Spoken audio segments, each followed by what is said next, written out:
Dhanvantari company के द्वारा एक 200 साल की रिसर्च इंट्रोड्यूस की जा रही है।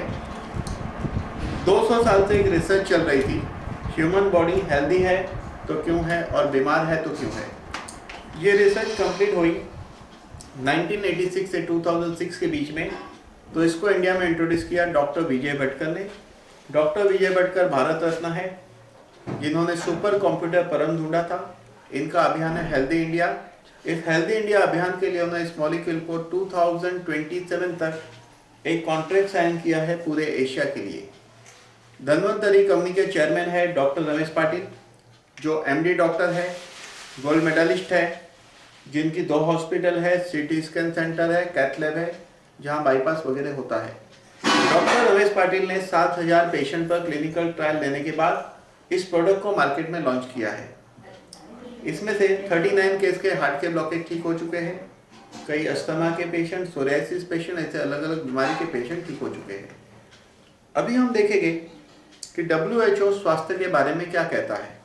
WHO की स्वास्थ्य की व्याख्या बहुत कम लोग समझ पाए हैं और बहुत कम लोग इसको समझा पाए हैं। WHO कहता है physical health, mental health and social health. पहले बात करेंगे फिजिकल हेल्थ की। सिर के बाल से पैर के नाखून तक अगर कोई बीमारी है तो ढूंढने के लिए मशीन है, लेकिन क्वेश्चन है ट्रीटमेंट का। अगर ट्रीटमेंट की बात करें तो हड्डी की शायद ही कोई बीमारी ठीक होती है, नर्वस सिस्टम की बीमारी शायद ही कोई ठीक होती है, बहुत कम नर्वस सिस्टम की बीमारी का इलाज है। डायबिटीज जिंदगी भर दवाई लेना पड़ता है, थायराइड जिंदगी भर दवाई लेना पड़ता है, कैंसर ठीक नहीं होता है, एड्स ठीक नहीं होता है, यानी बहुत सारी बीमारियाँ ठीक नहीं होती है। डॉक्टर बढ़ने से पेशेंट बढ़ना चाहिए कि कम होना चाहिए? अगर लॉजिकली सोचे तो डॉक्टर बढ़ने से पेशेंट कम होने चाहिए, लेकिन हुआ यह है डॉक्टर बढ़ने से पेशेंट बढ़े हैं। ऐसा क्यों हुआ है हम अभी आगे देखेंगे। मेंटल हेल्थ, शरीर में होने वाली हर बीमारी के पीछे हमारा मानसिक स्वास्थ्य जवाबदार होता है। अगर जिसके सिर पे बोझा है उसको पैरालाइज होता है। फाइनेंशियल इनसिक्योरिटी, पैसा है तो चले जाने का डर, नहीं है तो नहीं आने का डर, ऐसी कंडीशन में रीढ़ की हड्डी पर असर होती है। सोशल हेल्थ, अगर मेरा दोस्त मेरे मोहल्ले में सबसे बड़ी बिल्डिंग बनाता है तो सबसे ज़्यादा खुशी किसको होगी? मेरे दोस्त को होगी, क्योंकि हम सोचते हैं कि ये पिछली बेंच पे बैठता था, पीछे से तीसरा नंबर आता था, इसका होमवर्क मैं करता था, आज ये बड़ा आदमी कैसे बन गया। बाजू वाले की गाड़ी है तो मुझे प्रॉब्लम, मेरी गाड़ी है तो बाजू वाले को प्रॉब्लम। तो मनुष्य का प्रॉब्लम यह है कि हम दूसरों का अच्छा देखकर खुश नहीं हो सकते हैं, लेकिन दूसरों का अच्छा देखकर हमें प्रेरणा लेकर हमें भी अच्छा बनना चाहिए। इसको सोशल हेल्थ कहते हैं। बात करेंगे अभी कि डॉक्टर बढ़ने से पेशेंट क्यों बढ़ गए। क्योंकि 50 साल पहले डॉक्टर कम थे, पेशेंट कम थे, क्योंकि बीमारी के कारण कम थे। आज हर आदमी गुजरात के अंदर 5 सिगरेट पी रहा है, महाराष्ट्र के अंदर मुंबई में हर आदमी 6 सिगरेट पी रहा है, कानपुर में हर आदमी 15 सिगरेट पी रहा है। इतना धुआं है। 50 साल पहले इतना धुआं नहीं था। पानी की बात करें तो पाइपलाइन से पानी आता है। कई बिल्डिंगों में 20-20, 25-25 साल पुरानी पाइपलाइनें लगी हुई है। खाने की बात करें, हर खाने में कहीं ना कहीं केमिकल है, चाहकर भी हमें शुद्ध खाना नहीं मिलता है। ये 3 चीज़ 50 साल पहले शुद्ध थी, इसलिए बीमारी कम थी। आज ये तीनों चीज़ शुद्ध नहीं है, यही मिलेगा, यही खाना पड़ेगा, बीमारी तो रहेगी। इसके अलावा लोगों की ज़िंदगी में नशा न होने के कारण कोई गुटखा खा रहा है, कोई सिगरेट पी रहा है, कोई कुछ। बाकी ज़िंदगी अपने आप में एक नशा है, इसकी ज़रूरत नहीं है, फिर भी लोग खाते हैं। फिर लेज़ी लाइफस्टाइल है, सॉफ्ट ड्रिंक है, तनाव भरी ज़िंदगी है। लेकिन आज बड़ी समस्या है एमडी डॉक्टर के लिए भी, वो है सुपर बग्स यानी कि वायरस और दवाई की दौड़ में वायरस जीत गया, दवाई हार गई है। आज उस मुकाम पे हम खड़े। इसके अलावा हम लोग 700 प्रकार के रेडिएशन में जीते हैं। हर इलेक्ट्रॉनिक डिवाइस से इलेक्ट्रोमैग्नेटिक फ्रीक्वेंसी निकलती है जो बहुत ही हार्मफुल है। सबसे डेंजर और पावरफुल रेडिएशन है हमारा मोबाइल फोन। तो ये 700 प्रकार के रेडिएशन और ये सब कारणों की हमारे शरीर पर असर होती है, उसको मेडिकल भाषा में ऑक्सीडेटिव स्ट्रेस कहते हैं। ये ऑक्सीडेटिव स्ट्रेस सेल्यूलर लेवल पर होता है। बॉडी बनी है 60 ट्रिलियन सेल से। अगर घुटने के सेल्स पे इसकी असर होगी तो घुटने की बीमारी, ब्रेन या किडनी या बॉडी के जो हिस्से के सेल्स पे उसकी असर होती है, उसके संबंधित बीमारी होती है। देखा गया है एक आम आदमी की ज़िंदगी की 40% कमाई डॉक्टर के इलाज में जाती है। पैसा बड़ी मेहनत से आता है। ज़िंदगी में ऐसा नहीं होना चाहिए कि हमारी मेहनत की कमाई वाइट कोट या काला कोट वाला ले जाए। ये देख रहे हैं हेल्दी फैमिली, लेकिन नहीं, ये एक्चुअली हैप्पी फैमिली है। मोटापा हेल्थ नहीं कहलाता। ये कार है जिसकी हम चिंता करते हैं, करनी चाहिए, क्योंकि 3 लाख 5 लाख 10 लाख 20 लाख की आती है। टाइम टू टाइम सर्विसिंग कराते, पेट्रोल भरते, साफ सफाई करते। ये शरीर है, फ्री में मिला है, इसकी चिंता नहीं करते हैं क्योंकि कोई पैसा नहीं लगा है। दूसरी गाड़ी खरीद सकते हैं, दूसरा शरीर नहीं मिलेगा। बैंक बैलेंस बढ़ता है तो दिखता है, बैंक बैलेंस घटता है तो दिखता है, लेकिन एक उम्र के साथ शरीर का बैलेंस सिर्फ घटता है और घटते ही जाता है। और वो बैलेंस है हमारे बॉडी के 90 इंपॉर्टेंट मॉलिक्यूल, और उसको नॉमिनल दाम में रिफिल करने के लिए धन्वंतरी लाया है इम्यूरिज। तो ये इम्यूरिज क्या है? बच्चा जब पैदा होता है और माँ उसको पहले 3 दिन दूध पिलाती है, उस पहले 3 दिन के दूध से बच्चे को 90 मॉलिक्यूल मिलता है। अगर वो जिंदगी भर चलेगा तो इंसान जब तक जिंदा है बीमार नहीं होगा। लेकिन ये मॉलिक्यूल एक उम्र के बाद वीक होने लगता है या ख़त्म होने लगता है, या एक उम्र के पहले भी कई कारणों से, और उसकी वजह से जो बीमारी होती है उस बीमारी को ठीक करने में वही मॉलिक्यूल चाहिए जो हमें एलोपैथी दवा, होम्योपैथी दवा, आयुर्वेदिक, यूनानी या कोई फूड सप्लीमेंट या विटामिन की गोली या खाने की दवाई से नहीं मिलता है। तो कहाँ से मिलेगा? तो साइंस को पता चला 200 साल से जो रिसर्च चल रही थी कि गाय जब बच्चा पैदा करती है तो पहले 3 दिन के दूध में सेम 90 मॉलिक्यूल है, 4 गुना पावरफुल है। इम्यूरिज बनी है पहले 16 घंटे के दूध से 90 मॉलिक्यूल डिराइव करके इम्यूरिज बनी है। इस गाय के पहले 3 दिन के दूध की बहुत महिमा है। आयुर्वेद ने इसको गोपीयूष कहा है। लेकिन हम बात करेंगे 200 साल के इतिहास की। 18वीं सदी में इसको व्हाइट ब्लड कहते थे। 19वीं सदी में रोमेटॉइड आर्थराइटिस के लिए इसका रिसर्च हुआ है। इटाली के डॉक्टर इन्फांट डायरिया, बच्चे की बीमारी के लिए इसका उपयोग करते थे। डॉक्टर अल्बर्ट सेबिन ने ढूंढा कि गाय के पहले 3 दिन के दूध के अंदर पोलियो का एंटीडोट है। ये रिसर्च 1986 से 2006 के बीच में उस लेवल पे कंप्लीट हुई कि अगर मैं किसी को कहता हूं कि पानी में लाल कलर डालने से क्या होता है, तो उसका आंसर होगा कि पानी लाल होता है। इसी तरह अगर इसमें प्लेटलेट डिराइव ग्रोथ फैक्टर है तो प्लेटलेट बढ़ेगा ही, कार्टिलेज ग्रोथ फैक्टर तो कार्टिलेज बनेगा ही। उस लेवल पे साइंस ने प्रूव किया, इसीलिए लैंसेट और पबमेड ने इसको अप्रूवल दिया है। ये बहुत इंपॉर्टेंट चीज़ है। दुनिया में बहुत कम दवाई के बारे में लैंसेट और पबमेड में रेफरेंस है। अगर एक एमडी डॉक्टर को जब हम कहते हैं कि लैंसेट और पबमेड में रेफरेंस है, तो इसका मतलब ये है कि ये मॉलिक्यूल को साइंटिफिकली प्रूव किया गया है। अब हमें फिर से प्रूव नहीं करना है। मेडिकल जर्नल में इसके बारे में छप चुका है। जिस 90 तत्व की बात की गई है, कंपनी ने अपने किताब में लिख कर दिए हैं। ये दवा होने के कारण दुनिया को जो सर्टिफिकेट लगते हैं लीगली, वो सारे सर्टिफिकेट इस प्रोडक्ट को मौजूद है। एफडीए, हलाल, जीएमपी वगैरह सर्टिफिकेट मौजूद है। ये 90 तत्व 3 हिस्सों में विभाजित होते हैं। पहले हिस्से को ग्रोथ फैक्टर कहते हैं, दूसरे को इम्यूनोमोड्यूलेटर और तीसरे को कहते हैं एंटीऑक्सीडेंट। पहले हम बात करेंगे ग्रोथ फैक्टर की। ग्रोथ का मतलब है विकास। कॉकरोच छोटा है, युवा है, ओल्ड है। बकरी का बच्चा छोटा है, युवा है, ओल्ड है। कबूतर और पेट। एक बच्चा गर्भ में सिंगल सेल से डेवलप होता है, जहां पर हम उसे देख भी नहीं सकते। एक दिन वही बच्चा 5 और 6 फुट का आदमी बन जाता है। ये कैसे घटित होता है? ग्रोथ फैक्टर के कारण। तो क्या है ये ग्रोथ फैक्टर?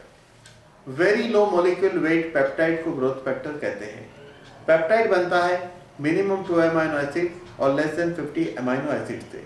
जब अमीनो एसिड 50 के ऊपर होता है तो प्रोटीन बन जाता है। प्रोटीन किडनी को नुकसान करता है, पेप्टाइड किडनी को रिपेयर करता है। पेप्टाइड की साइज है 0.1 नैनोमीटर। बाल की थिकनेस होती है 10,000 नैनोमीटर, यानी बाल से ये 10,000 गुना से भी ज़्यादा छोटा है। इतना सूक्ष्म होने के कारण ये सेल्स में एंटर होकर माइटोकॉन्ड्रिया को रिपेयर करता है, डीएनए सिंथेसाइज करता है। अगर ये घटना हो सकती है तो इस पृथ्वी की सभी बीमारी पे प्रोडक्ट काम कर सकता है। ये सारे ग्रोथ फैक्टर इसके अंदर हैं। अगर आप इंटरनेट जानते हैं और इंटरनेट में ये सब डाल के देखना शुरू करोगे इस रिसर्च को दुनिया की, तो रोज 3 घंटा पढ़ोगे तो 3 से 5 साल पढ़ोगे तभी भी ये पढ़ाई खत्म नहीं होगी। उतना रिसर्च दुनिया में हो चुका है। अब हमें फिर से रिसर्च नहीं करना है, रिसर्च हुआ है। पहले हम बात करेंगे इस ग्रोथ फैक्टर में से कुछ ग्रोथ फैक्टर के बारे में देखेंगे। Epidermal growth factor. इसका काम है सेल्स प्रोलिफरेशन। हमारी बॉडी सेल्स से बनी है, कंटिन्यू सेल्स मरते हैं, पैदा होते हैं, घटना चलते रहती है, उसको अच्छी तरह होने देना, वो काम एपिडर्मल ग्रोथ फैक्टर का। सेल डिफरेंशिएशन, एक इंसान का घुटने का सेल डिजेनरेट हो रहा है, किडनी का, ब्रेन का या शरीर के कोई हिस्से का, तो epidermal growth factor cell proliferation के दौरान ये नक्की करता है किसने क्या बनना है। ये कहता है जाओ आप घुटने के सेल बन जाओ, जरूरत वहां है। ये कहता है जाओ आप नर्व सेल बन जाओ, जरूरत वहां है। ये कहता है किडनी सेल बन जाओ, जरूरत वहां है। तो जहां जरूरत है उसके मुताबिक सेल्स बनते हैं। जब तक ये प्रक्रिया चलती है तो हम यंग और फिट रहते हैं, यानी शरीर तंदुरुस्त रहता है। जब ये क्रिया में गड़बड़ी हुई तो बीमारी और वृद्धत्व की शुरुआत होती है। एंजियोजेनेसिस, अगर ब्लॉकेज है और एपिडर्मल ग्रोथ फैक्टर मिले तो प्री एग्जिस्टिंग आर्टरी में से नई आर्टरी बनती है। एपोप्टोसिस का मतलब है कि प्रोग्राम सेल्स डेथ, यानी कि सेल्स के अंदर प्रोग्राम है कभी वो मरेगा, तो इस सेल्स की लाइफ को बढ़ाता है, इसलिए इसको एंटी एपोप्टोसिस कहते हैं। इसमें है fibroblast growth factor, normal language में हम इसको फायर ब्रिगेड कहेंगे। ये वुंड हीलिंग करता है, एम्ब्रियोनिक डेवलपमेंट, गर्भ के विकास में मदद करता है। जब गायनेक डॉक्टर कहते हैं गर्भ का विकास नहीं हो रहा है तो उसके लिए दूसरा कोई सोल्यूशन नहीं है। प्रीमेच्योर बच्चा पैदा हो सकता है, विकलांग बच्चा पैदा हो सकता है, या प्रेगनेंसी में डिफिकल्टी होती है। इस इम्यूरिज के अंदर फाइब्रोब्लास्ट ग्रोथ फैक्टर होने के कारण ये गर्भ के विकास में मदद करता है।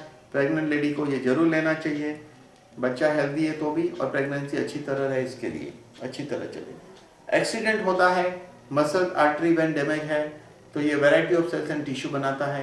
ये काम है फाइब्रोब्लास्ट ग्रोथ फैक्टर का। इंसुलिन लाइक ग्रोथ फैक्टर 1, 1990 तक इसको सोमेटोमेडिन के नाम से जाना जाता था। 1990 के बाद इंसुलिन लाइक ग्रोथ फैक्टर 1 के नाम से जाना जाता है, लेकिन मुझे ये नाम ठीक नहीं लगता है, क्योंकि इसका नाम होना चाहिए all in one growth factor, इसलिए कि ये हमारे बॉडी का क्रिएटर है, डायरेक्टर है, गॉड है, बॉस है, जो कहना है कहो। ये हमारे बॉडी में बहुत कुछ कर सकता है, और मेडिकल साइंस में सबसे बड़ी खोज ये है। अगर आप इंटरनेट पे इसके बारे में देखोगे तो आपको सरप्राइज होगी कि कितनी रिसर्च हुई है। ये मसल्स बनाता है, मसल सेल्स बनाता है, ये कार्टिलेज को बनाता है। कार्टिलेज का मतलब है कि हमारे शरीर में 206 हड्डी है, हर हड्डी के बीच जो गादी होती है उसको कार्टिलेज कहते हैं। आज तक साइंस मानता था कार्टिलेज वापस नहीं बनता है, लेकिन IGF-1 कार्टिलेज को वापस बनाता है। बनने की प्रक्रिया का समय 6 months to 3 years। आज तक साइंस मानता था पेनक्रियास के सेल्स वापस नहीं बनते हैं, IGF पेनक्रियास के सेल्स को रीजनरेट करता है। आज तक साइंस मानता था लंग सेल्स वापस नहीं बनता है, IGF रीजनरेट करता है। आज तक साइंस मानता था नर्व सेल्स नहीं बनता है, ये रीजनरेट करता है। आज तक साइंस मानता था किडनी सेल्स नहीं बनता है, IGF रीजनरेट करता है। ये 5 प्रकार के सेल्स को IGF-1 के अलावा कोई भी रीजनरेट नहीं कर सकता। और दूसरी मज़ेदार बात यह है कि ये IGF-1 पूरे एशिया के अंदर सिर्फ इम्यूरिज के अंदर है, आपको दूसरे कोई प्रोडक्ट में ये मिलेगा नहीं। IGF-1 लीवर को स्टिमुलेट करता है, जिसकी वजह से हेपरिन प्रोड्यूस होता है, जिसका काम है ब्लॉकेज को खोल देना। ब्लॉकेज बॉडी में कहीं भी हो सकता है, जहाँ जहाँ ब्लड घूमता है वहाँ ब्लॉकेज होता है। शरीर के हर हिस्से को ब्लॉकेज ढूंढने के लिए साइंस ने अभी तक तरक्की नहीं की है। अगर हम हार्ट की बात करें तो कोरोनरी आर्टरी 3 हिस्सों में 3 पार्ट, उसके 3 ब्रांच डिवाइड होते हैं, उसके बाद रीब्रांच, लेकिन ये रीब्रांच होते होते हार्ट के हर सेल्स पे पहुंचती है, जिसको कैपिलरीज कहते हैं। कैपिलरीज बाल से 10 गुना छोटी होती है। अगर छोटे रूट में ब्लॉकेज है तो ढूंढने के लिए साइंस के पास कोई टेक्निक नहीं है। इसलिए ऐसा नहीं सोचिए कि ब्लॉकेज सिर्फ हार्ट के कोरोनरी में होता है, डीप लेवल में भी होता है, बॉडी में कहीं भी हो सकता है। इसीलिए तो इंसान का शरीर ढीला ढाला होने लगता है, क्योंकि सर्कुलेशन फ्लो वीक होता है। उसी को कहते हैं उम्र बढ़ने की प्रक्रिया। हम कहते हैं ना इसका खून जवान है, खून गर्म है। क्यों गर्म है? गर्म का मतलब वो घूम रहा है। IGF-1 बच्चों में कम बनेगा तो हाइट शॉर्ट रहती है, बहुत ज़्यादा कम बनेगा तो ड्वार्फ, जिसको हम बौना कहते हैं, एक्सिस बनेगा तो खली जैसा एक आदमी पैदा हो जाएगा।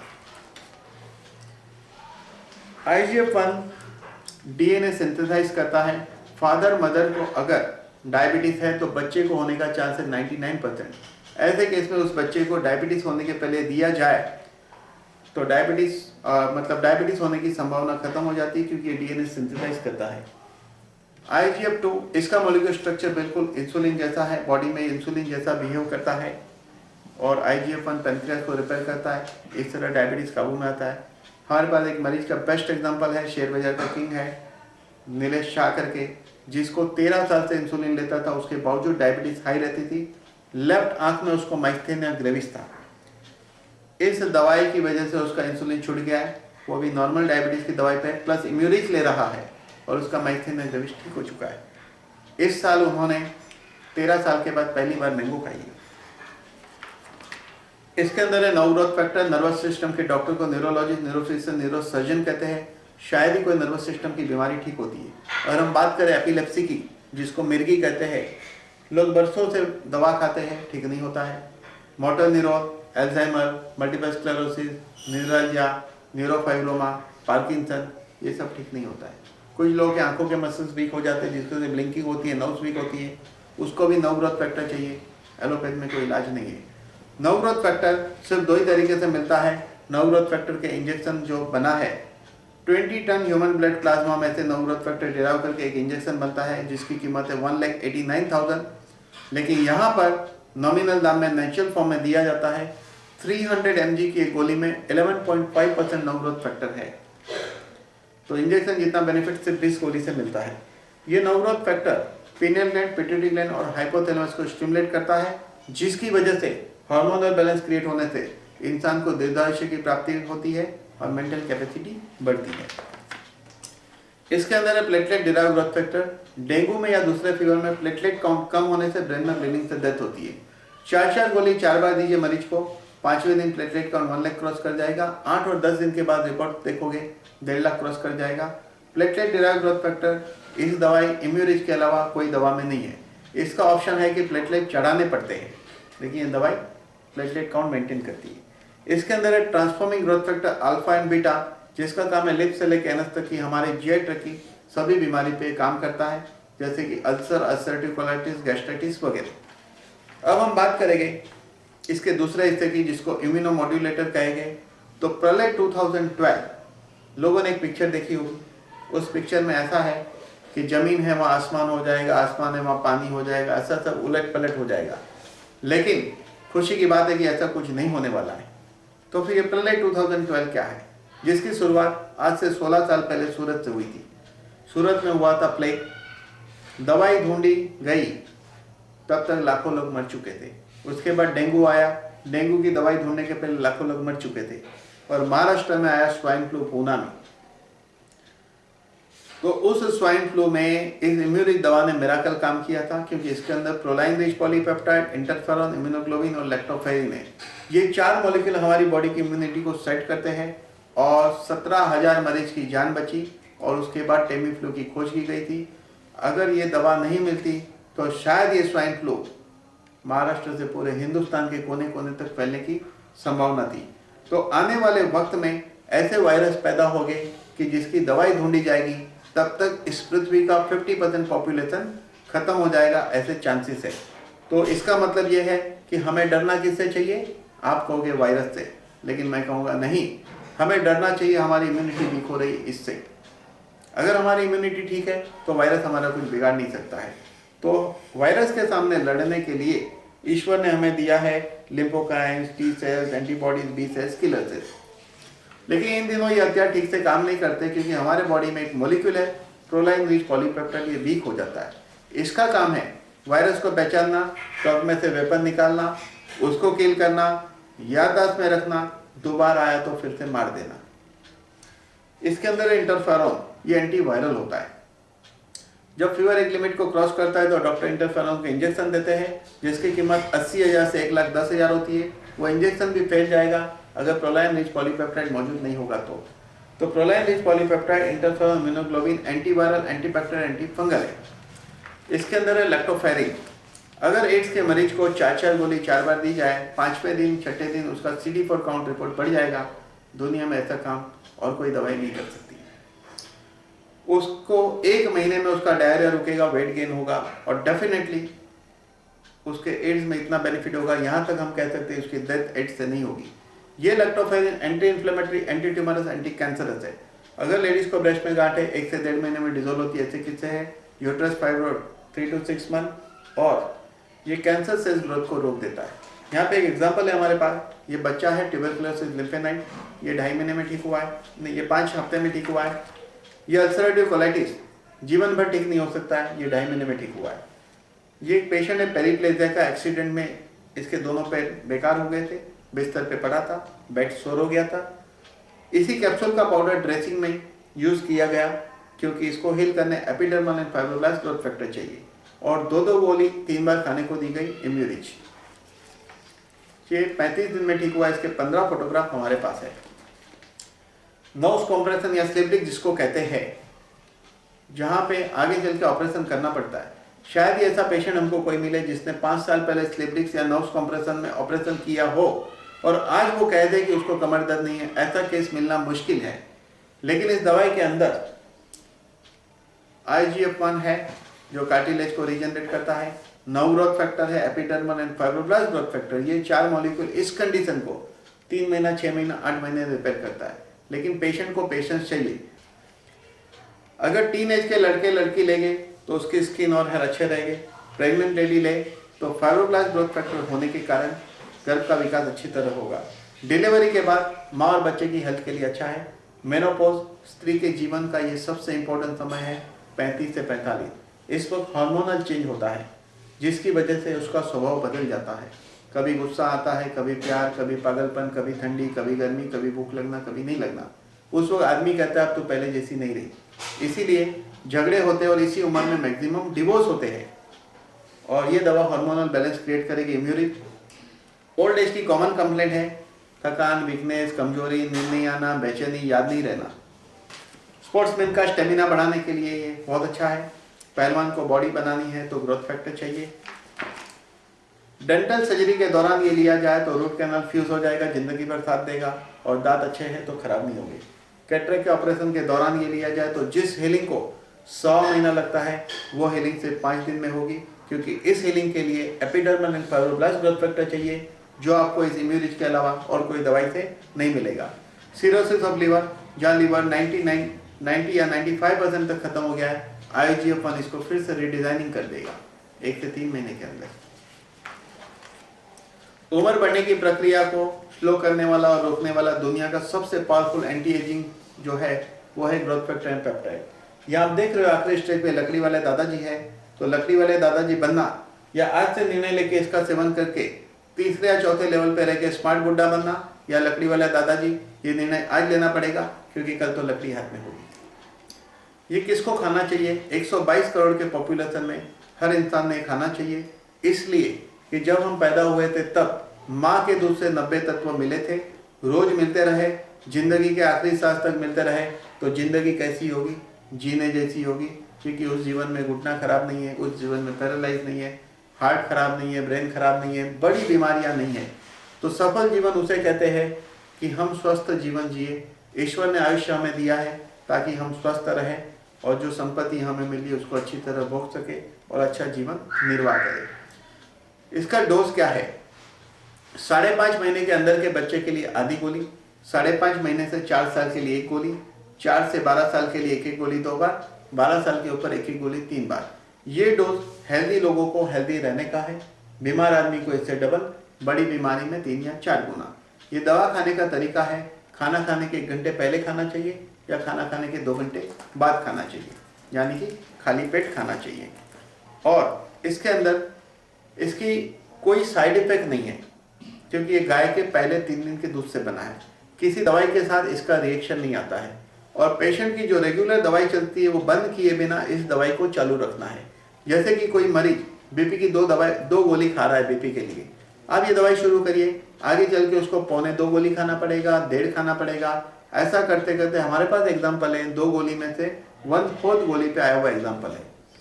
इंसुलिन ले रहा है तो धीरे धीरे ये दवा और इंसुलिन चालू रखे, डोज कम होते जाएगा। थायराइड की दवा है तो धीरे धीरे डोज कम होते जाएगा। इसी तरह आगे चल के वो मेडिसिन छूटने की पूरी संभावना है। इसमें कई प्रकार के मिनरल्स और विटामिन है, जिसका काम है हमारे बॉडी में उत्पन्न होने वाला फ्री रेडिकल, नॉर्मल लैंग्वेज में बात करें तो टॉक्सिन, उसको न्यूट्रलाइज करता है। और इस तरह कई प्रकार के जो इसके अंदर मिनरल्स विटामिन है वो हमें हेल्प करते हैं।